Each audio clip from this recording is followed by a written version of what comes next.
Hey there, YouTube. JT Serenity Farms prepping here, and time to show you what I've done with my water tank for the winter. Besides building this shelter with insulation in the walls only, I just put this little piece of insulation board with the reflective side facing in. 500 gallons, but I was worried that it was gonna freeze sooner or later, and about a week ago it did. So I got a crowbar and I went down and I had about 6 inches of ice on the top and about 4 inches all the way around and on the bottom. I punched through it and the rest of it was not frozen. But I didn't want to risk it freezing all the way, so I couldn't get access to it, and worse, splitting the tank. So I went on Amazon, did some searches and YouTube, find out what people were heating their troughs and their water storage containers with. And what I came up with, based on the size of my opening, was this 1500 watt probe, which supposedly would heat a 5-gallon bucket of water to 180 degrees in like 20 minutes. Well, I know it isn't going to heat this that hot, but I was curious to see what it would do with this. This is what it looks like.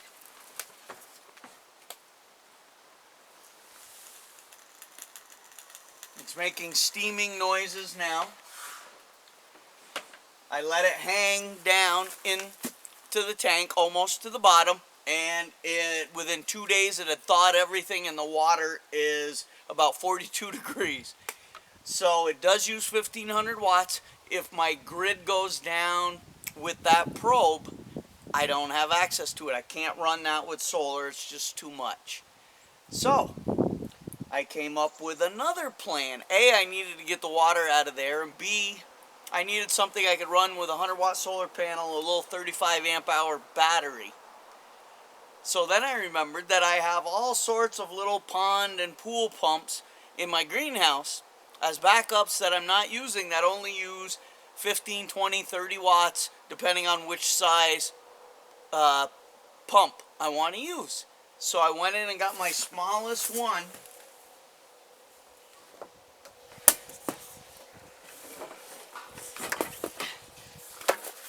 $325 gallon, 326 per hour. It can run constant 24/7. Okay, so what I knew I needed that for is I just leave that hanging down in the water. And right now I also have this on the grid.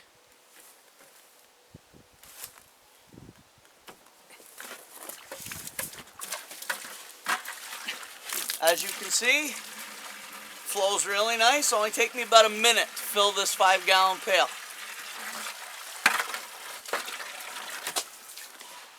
So, but I can use that to run all night long and run it with a solar panel and a 35 amp hour battery all night, and during the day the solar panel itself will run this, and I won't use any battery power. I could probably get away with not even using it at night, because the entire tank isn't going to freeze overnight, and I start it back up in the day and let it circulate, and it will keep the water moving and it won't freeze. So I'm thinking about maybe getting a bubbler like they use at marine docks and stuff like that, if I can find one small enough, because my opening's only 8 inches and I can't get anything in there. So right now this works great. I use it every evening to fill a bucket of water for the goats and the chickens. And if the grid goes down, I can hook up my solar panel and a battery right here and not worry about it.